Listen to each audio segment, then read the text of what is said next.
예술가 중에서 여러 종류의 예술가가 있지만 조각가, 아마 여러분 조각가 아실 겁니다. 조각가가 멋진 조각 작품을 만들려면은 먼저 무슨 일부터 해야 되겠습니까? 머릿속에 내가 어떤 작품을 만들 것인지 계획을 세우고 상상을 아마 하게 될 것입니다. 그 다음 단계는 어떤 일을 하겠습니까? 이 자신의 조각 작품을 만들기 위해서 그 필요한 돌덩어리를 찾게 될 것입니다.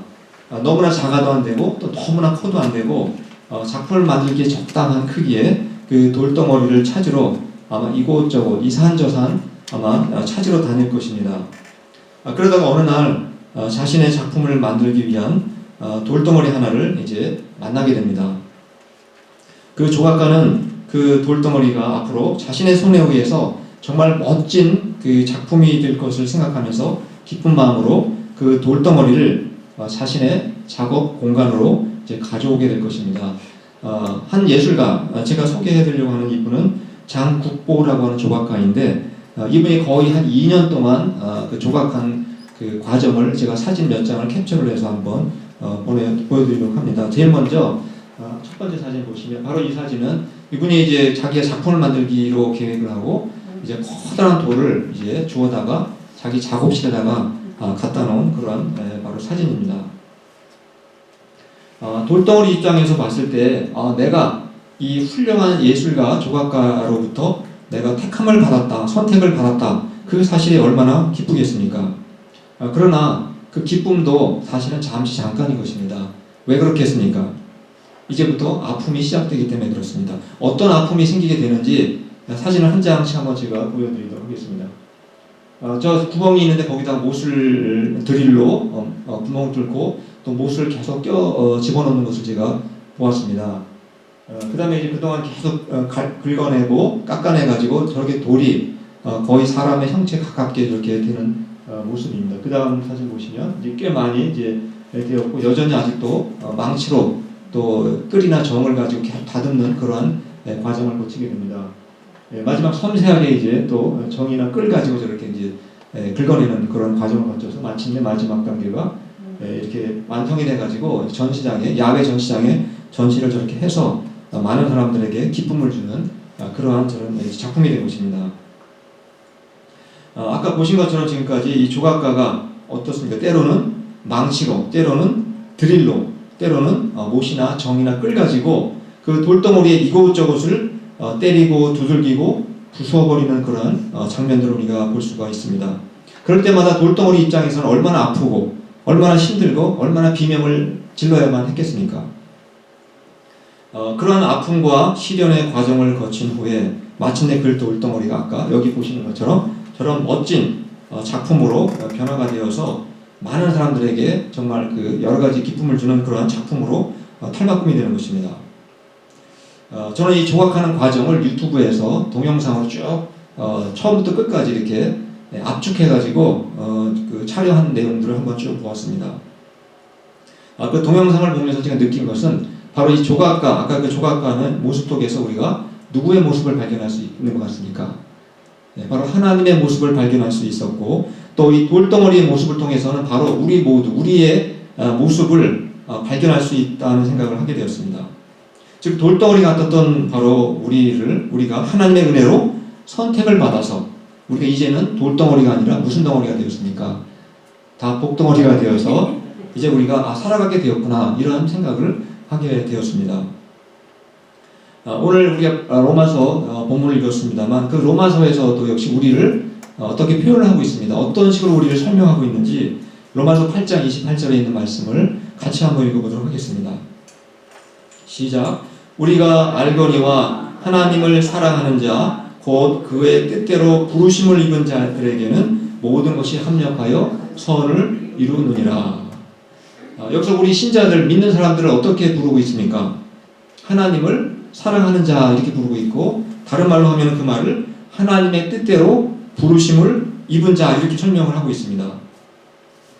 아까 조각가 말씀드렸습니다만 조각가는 산에 가서 아마 수많은 돌덩어리들 중에서 하나를 골라가지고 자신의 작업실로 분명히 가져갔을 것입니다.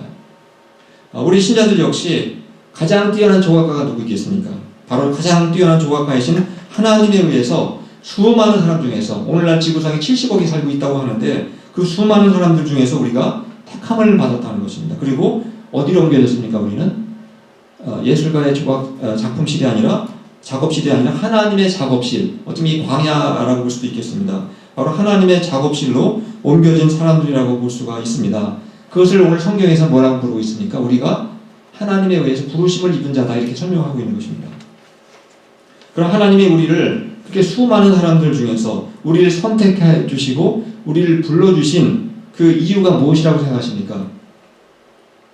우리가 하나님의 선택을 받고 부르심을 받을 만한 충분한 자격을 갖추었기 때문이라고 생각하십니까?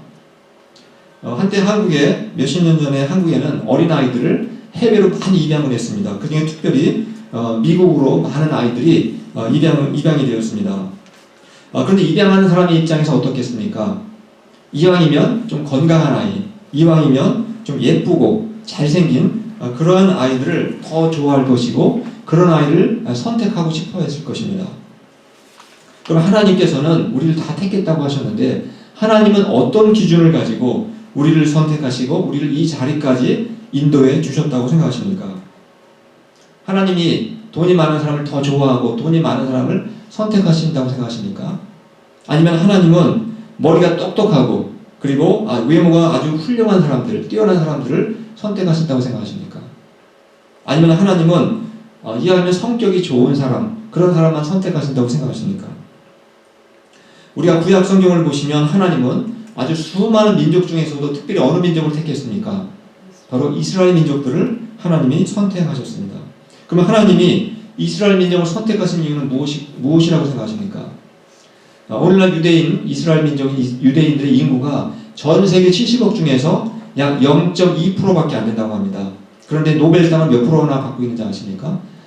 노벨상 전체 수상, 우리나라는 아직도 평화상 하나는 받았을지 모르지만 그 나머지 상은 단 하나도 받지 못했는데 바로 이스라엘은 그 적은 인구에도 불구하고 22%, 노벨상이 22%를 바로 차지했다고 합니다. 즉 유대인들은 머리가 뛰어난 민족이라는 생각이 듭니다. 그럼 하나님께서는 유대인들이 머리가 뛰어나고 똑똑해서 그 민족을 선택을 하셨습니까? 우리가 신명기 7장 7절을 통해서 하나님이 왜 이스라엘 백성을 선택하셨는지 그 이유를 한번 찾아보도록 하겠습니다. 신명기 7장 7절 제가 한번 읽어드리도록 하겠습니다. 여호와께서 너희를 기뻐하시고 너희를 택하심은 너희가 다른 민족보다 수요가 많기 때문이 아니니라. 너희는 오히려 모든 민족 중에 가장 적으니라. 하나님이 이스라엘 민족을 선택하신 이유는 이스라엘 민족이 인구가 인도라든가 또 중국처럼 수십억 그렇게 많은 인구를 갖고 있기 때문에 그래서 그들을 택한 것이 아니라 뭐라고 되어 있습니까? 정반대로 너희가 가장 적기 때문에 그래서 내가 너희를 택했다. 택함의 이유에 대해 설명해 주고 계십니다. 즉 이스라엘 민족이 특별히 뛰어나고 머리가 좋기 때문에 하나님의 택함을 받은 것은 결코 아니다라고 말씀하고 있습니다. 또 우리가 신약 성경을 읽어보시면 예수님께서 12명의 제자들을 선택하시는 장면을 우리가 볼 수가 있게 됩니다. 예수님은 어떤 기준으로 택하신 것 같습니까? 우리가 그 예수님의 제자들을 잘 살펴보시면 그 당시 소위 유명 대학을 졸업한 엘리트 출신은 단 한 명도 없었습니다. 직업도 별로 그렇게 좋은 직업도 갖고 있지 못한 것 같습니다. 그리고 부자도 별로 없었습니다. 대부분 예수님의 제자들은 당시 가장 보잘것없는 어부 출신들이었다는 사실을 우리가 말씀을 통해서 알 수가 있습니다. 또 예수님이 택하신 사람들, 그렇다면 예수님이 택하신 사람들이 성격이라도 좋았습니까? 예수님의 제자들은 예수님을 따라다니는 3년 동안 누가 더 크냐, 또 나중엔 누가 더 높은 자리를 차지할 수 있느냐, 이것을 두고 서로 시기하고 또 서로 질투하고 서열 다툼을 하는 그러한 못난이 같은 그러한 성격을 갖고 있는 사람들이 예수님의 제자들이었습니다. 또 그 중에서도 가장 잘났다고 하는 수제자 베드로는 어떠했습니까? 베드로는 성격이 급하고 인내심이 부족하고 혈기가 많았고 감정 기복이 아주 심했던 바로 그러한 사람이었습니다. 결코 성격이 좋은 사람이다라고 보기도 힘든 사람이었습니다. 그런데 그들이 예수님께 선택을 받았다는 것입니다. 또 바울은 고린도 교회에 편지를 보내면서 하나님께서 왜 고린도 교인들을 선택하셨는지 그 이유에 대해서 설명을 하고 있습니다. 고린도전서 1장 26절과 28절까지 말씀을 잠깐 앞에 보시겠습니다. 너무 길어서 제가 읽지 않겠습니다. 이 말씀을 보시면 바울은 하나님이 고린도 교인들을 선택한 사람들의 특징들을 지금 쭉 이렇게 나열한 것입니다. 앞에 보시면 하나님께 택함을 받은 사람들 중에 보면은 지혜로운 사람은 별로 없다는 겁니다. 아니 똑똑한 사람은 별로 없었다는 겁니다. 바울과 같은 예외적인 사람이 있었지만 대부분 그렇게 아주 유능한 사람은 아니었다는 겁니다. 또 능력 있는 사람, 능한 자, 아주 능력 있고 권세 있는 사람도 없었다는 것입니다. 그리고 문벌 좋은 사람, 아주 집안이 좋은 사람도 없었다, 이렇게 거의 없었다라고 말씀하고 있습니다. 어떤 사람들이 그럼 주로 택함을 받았다는 겁니까? 밑에 보시면 미련한 사람들, 또 약한 사람들, 천한 사람들, 멸시받는 사람들, 가진 것이 없는 사람들이 주로 택함을 받았다, 이렇게 말씀하고 있습니다. 그 당시에는 주로 교회 안에 있는 사람들은 그 당시 사회적으로 가장 약자라고 볼 수 있는 여자들이나 아니면 노예들이 많았다는 사실을 우리가 역사적인 그런 여러 가지 정황을 통해서도 알 수가 있게 됩니다. 바울이 이런 말을 왜 했겠습니까?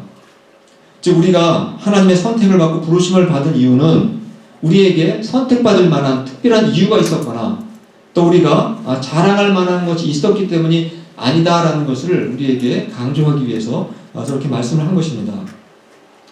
따라서 하나님은 우리를 왜 선택한 것 같습니까?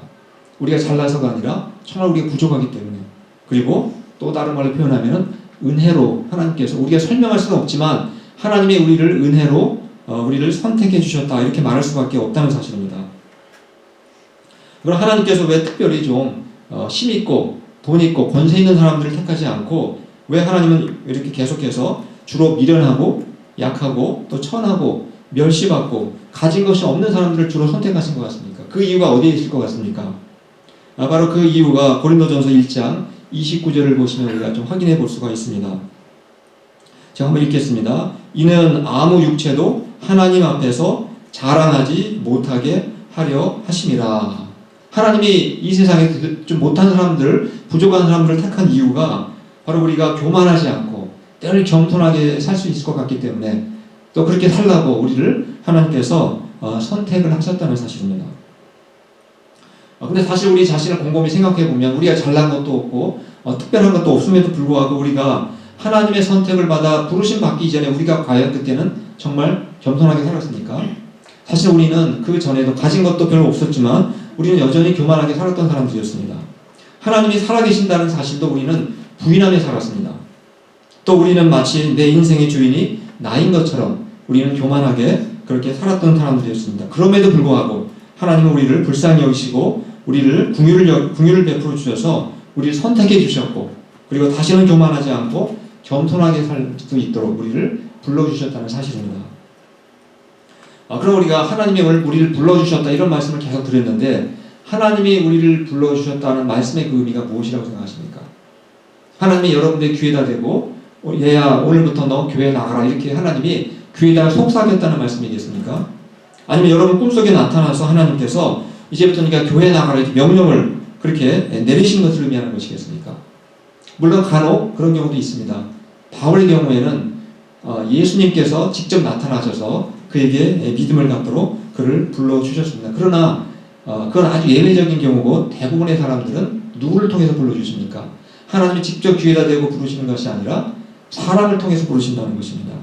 바로 그 말씀이 고린도전서 1장 21절 하반절 부분을 한번 보시겠습니다. 하나님께서 전도에 미련한 것으로 믿는 자들을 구원하시기를 기뻐하셨도다. 이 말씀의 의미는 바로 하나님이 우리를 부르실 때 직접 우리 귀에다 대고 부르시거나 천사를 보내시는 것이 아니라 바로 믿는 신자들의 바로 입을 통해서, 그 입을 통해 전도를 통해서 우리를 부르신다, 이렇게 말씀하고 있는 것입니다.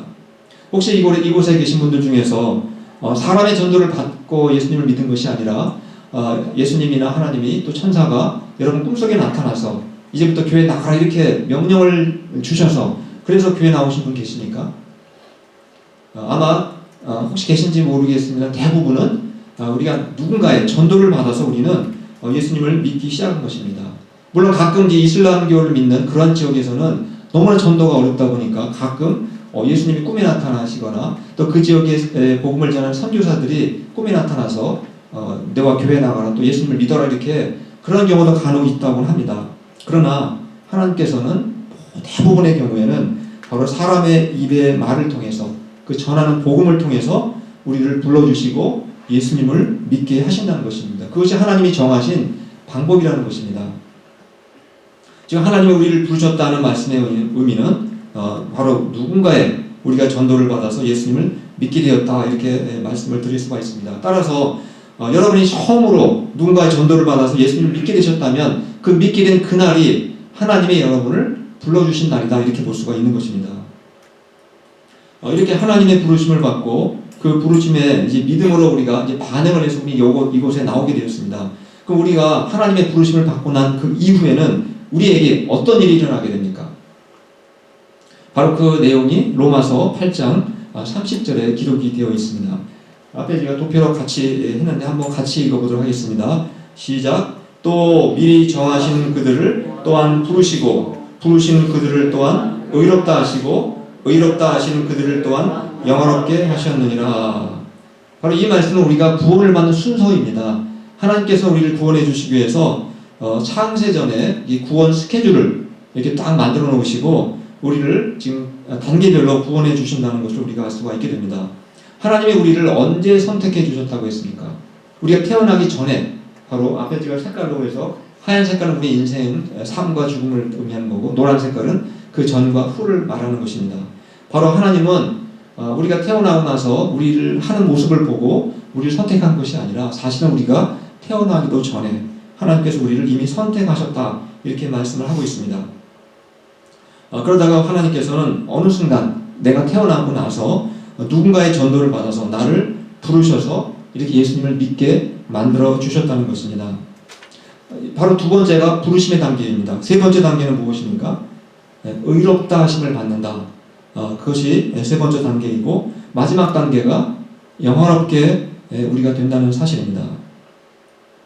우리가 의롭게 된다는 것은 아까 부르심을 받는다는 건 내가 예수님을 이제 믿게 된다는 것을 말씀을 드렸습니다.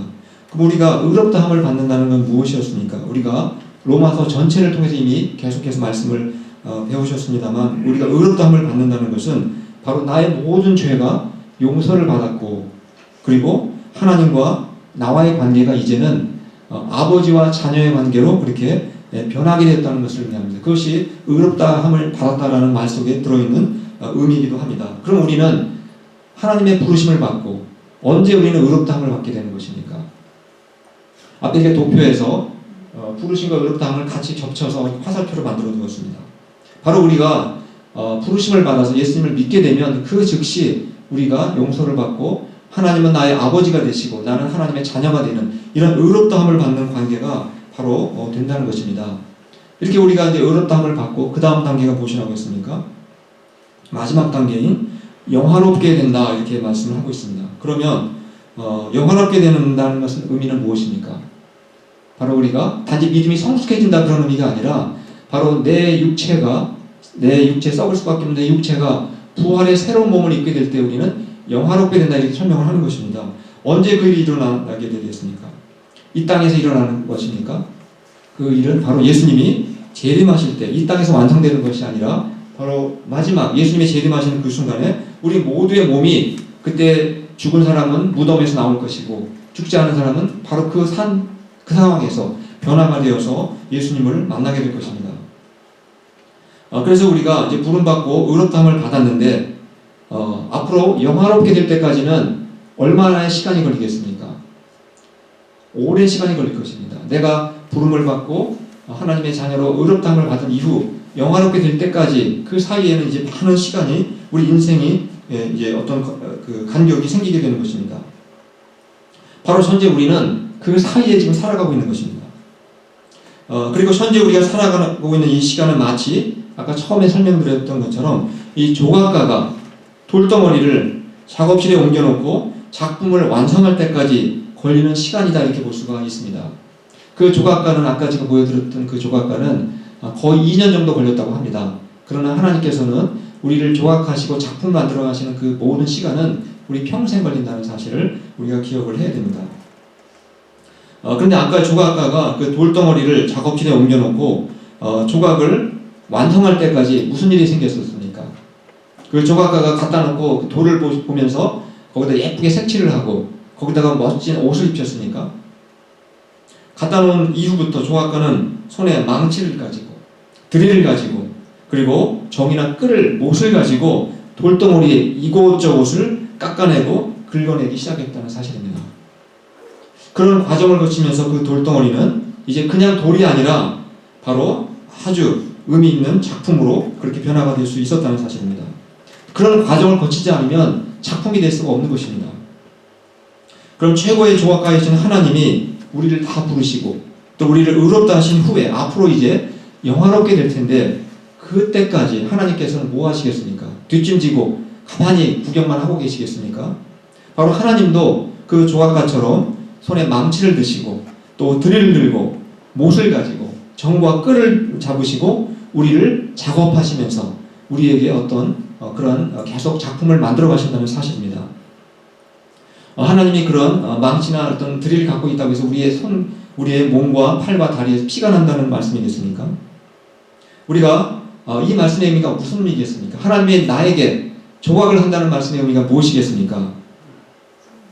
우리가 하나님의 부르심을 받기 이전에 내가 갖고 있던 그 세상적인 사고방식들 또 죄된 나쁜 습관들을 하나님께서는 하나하나 망치로 그리고 그 드릴로 못으로 하나씩 없애주시겠다 그런 약속의 말씀인 것입니다. 우리가 갈라디아서 5장의 말씀을 보시면 하나님이 우리의 삶에서 영적인 망치와 영적인 드릴과 그 못이나 정이나 끌 가지고 없애기를 원하시는 그러한 우리의 모습들이 거기에 나와 있습니다. 또 우리에게 새롭게 만들어지기를 원하는 새로운 것들이 무엇인지를 우리에게 잘 설명해 주고 있습니다. 한번 앞에 다음 스크린 보시겠습니다.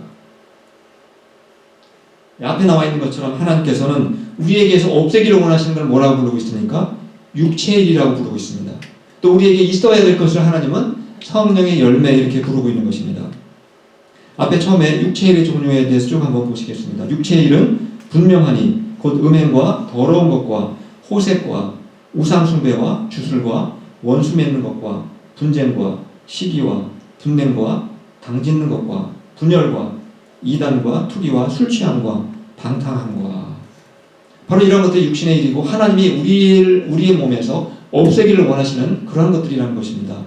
아마 여러분들도 다 지금 이 모든 것들을 다 갖고 있지는 않겠지만 우리가 과거에 믿기 전에 가졌던 습관 중에서 또 아직도 내가 버리지 못한 습관 중에는 바로 이러한 것들의 일부가 우리 안에 충분히 얼마든지 있을 수가 있다는 사실입니다.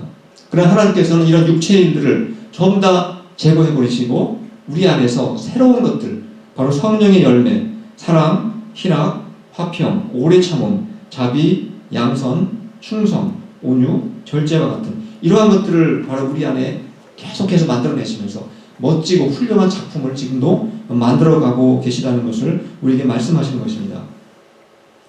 이처럼 하나님께서 이렇게 우리를 선택하시고 또 우리를 불러내시고 또 의롭다 하시고 또 우리에게 앞으로 영화롭게 하시는 왜 그런 일을 하나님이 하시는 겁니까?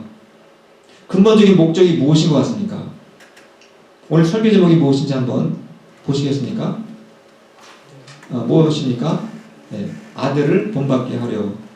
아들을 본받는다 이런 내용입니다. 즉 하나님의 아들이신 바로 예수님을 본받게 하기 위해서 하나님께서 우리를 조각하고 계시다는 것입니다. 작품을 만들어 가신다는 것입니다. 즉 예수님의 성품을 본받아 담게 하시고 마침내 우리도 예수님처럼 부활의 새 몸을 입게 하시려는 그러한 목적이 있다는 것입니다. 바울은 이러한 모든 과정들을 한 문장으로 설명하고 있습니다. 모든 것이 합력하여 선을 이루신다 이런 말씀으로 그렇게 또 설명을 해주고 있습니다. 조각가가 돌덩어리를 갖다 놓고 망치와 또 드릴과 못으로 돌의 이곳저곳을 부숴드릴 때 만약에 돌에게 신경이 있다면 어떻겠습니까? 얼마나 아프겠습니까? 아마 때로는 비명을 질렀을 것이고 또 괴로워하고 아마 탄식을 했을 것입니다. 마찬가지로 가장 뛰어난 조각가이신 바로 하나님이 돌덩어리와 같은 우리들을 이제 작업실로 불러내시고 이제 우리를 통해서 작품을 만들어 가실 때 과연 우리가 편하기만 하겠습니까? 때로는 아플 것이고 때로는 괴로울 것이고 때로는 탄식이 우리 안에서 막 솟구쳐 오를 때도 분명히 있을 것입니다. 바로 돌덩어리가 멋진 작품으로 만들어지려면 이러한 바로 환난과 때로는 고난을 통과하지 않을 수가 없다는 것입니다. 그런데 그런 과정이 힘들다고 해서 우리가 도망갈 수 있겠습니까? 조각가의 손에 붙잡힌 그 돌덩어리나 그리고 하나님의 손에 붙잡힌 바로 우리들은 바로 멋진 작품으로 만들어질 때까지는 결코 우리는 도망갈 수가 없다는 것입니다. 하나님이 우리를 붙들고 계시다는 사실입니다. 따라서 우리가 할 수 있는 최선의 방법은 무엇이겠습니까? 이제는 도망가는 것을 우리는 포기해야 됩니다. 그리고 오직 바로 우리가 훌륭한 조각가이신 그 하나님을 믿고 하나님께 나 자신을 의탁하고 그분을 신뢰하면서 이제는 그분의 뜻에 그냥 순순히 순종하며 사는 것, 그것이 최선의 방법이라는 것입니다. 또 우리가 아프고 또 때로는 괴롭고 또 때로는 탄식이 나올 때 누가 우리와 함께 탄식한다고 했습니까? 바로 성령님께서 우리 안에서 함께 탄식하시면서 우리를 도와주신다는 이러한 놀라운 진리를 우리가 역시 기억하고 그 진리를 붙잡고 우리는 환난과 또 고난도 견뎌낼 수가 있어야 하는 것입니다. 여러분은 조각가이신 하나님이 예수님을 닮은 가장 멋진 작품으로 만드시려고 여러분들을 부르셨다는 사실을 믿으십니까? 여러분이 그런 사실을 믿으신다면 그 나를 작품으로 만들어 가시는 그 과정 속에서 때로는 아프고 때로는 괴롭고 때로는 탄식할 만한 상황이 있다고 해서 우리가 낙심하거나 절망해서는 안 된다는 사실입니다.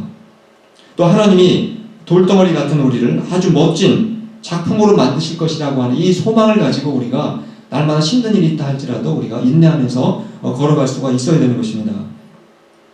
그래서 우리는 정말 아무런 자격이 없는 우리를 은혜로 선택하시고 또 나를 불러주신 하나님께 우리는 늘 감사하시고 또 고난 속에서도 기쁨이 또 넘치시면서 이제는 우리가 돌덩어리로 살아가는 것이 아니라 그냥 날마다 이웃들에게 우리 입술의 전도를 통해서 구원의 복으로 초대하는 이런 복덩어리로 그렇게 다들 살아가실 수 있기를 간절히 축원합니다.